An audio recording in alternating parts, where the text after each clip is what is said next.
Shalom Bapak Ibu Saudara terkasih dimanapun berada. Sampai dengan hari video ini dibuat, kita masih berada di masa pandemi COVID-19. Virus Corona masih hadir di bangsa Indonesia. Pandemi COVID-19 membuat kehidupan yang tadinya ramai, hingar-bingar menjadi berbeda.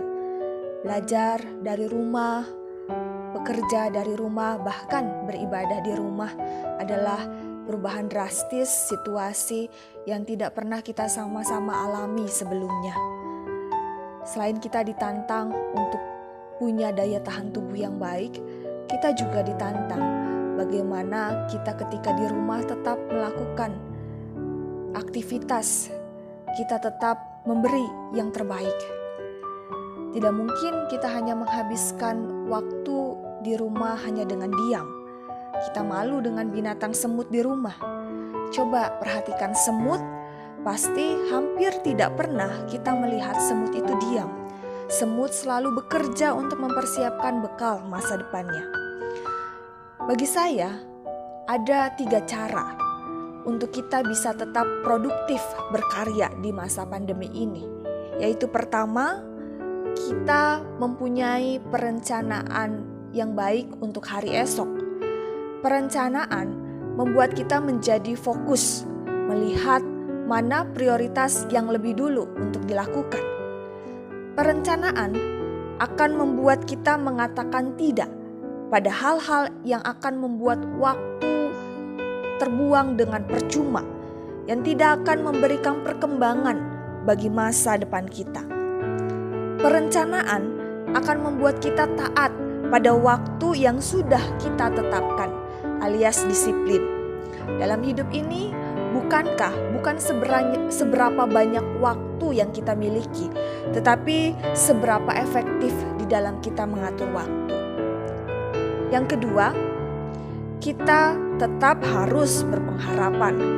Meskipun ada banyak kejadian, berita, peristiwa yang membuat kita takut, ya akan lebih baik juga kalau misalnya kita kurang-kurangin baca dan mendengar berita yang tidak terlalu bermanfaat, sebab tidak semua informasi perlu kita ketahui juga. Apalagi jika tidak difilter semua berita hoaks itu, maka akan sangat merugikan.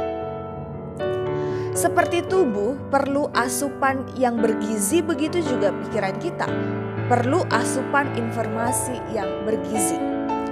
Penting bagi kita untuk menjaga pikiran selalu positif di masa pandemi ini, supaya energi, stamina, fokus mental itu tidak larut dalam pikiran-pikiran yang negatif, dalam bayangan-bayangan yang buruk. Itu yang kedua. Yang ketiga, menjaga kesehatan.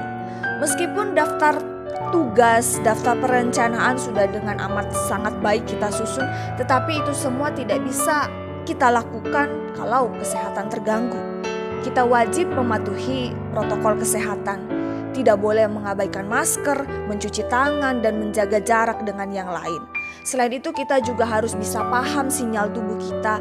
Jika sedang tidak sehat, maka jangan paksakan karena kondisi akan semakin lebih buruk. Kita mesti beristirahat supaya kondisi kesehatan semakin baik.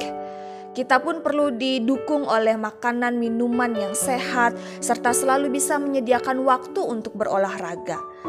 Bapak Ibu Saudara, itulah ketiga yang bisa membuat kita tetap produktif berkarya. Perencanaan, tetap berpengharapan, dan menjaga kesehatan. Pandemi COVID ini memang telah membatasi ruang gerak kita, tetapi pandemi COVID tidak mampu membatasi potensi, kemampuan, dan kreativitas kita masing-masing. Roma 8 ayat 14 berbunyi, semua orang yang dipimpin oleh Roh Allah adalah anak-anak Allah. Penulis kitab ini memberikan peringatan kepada umat supaya tidak hidup menurut keinginan daging. Hidup menurut keinginan daging adalah ketika kita hanya inginnya rebahan dan tidak mau melakukan yang terbaik. Kita hendaknya sebagai anak Allah memberikan hidup kita supaya diatur, dipimpin oleh Allah, dipimpin oleh kehendak Allah, yang salah satunya adalah bagaimana kita memberikan yang terbaik. Kiranya sapaan singkat ini memberikan dorongan bagi kita untuk tetap berkarya di masa pandemi. Selamat menjalankan tugas, selamat berusaha keras, selamat berjuang. Tuhan menolong kita. Amin.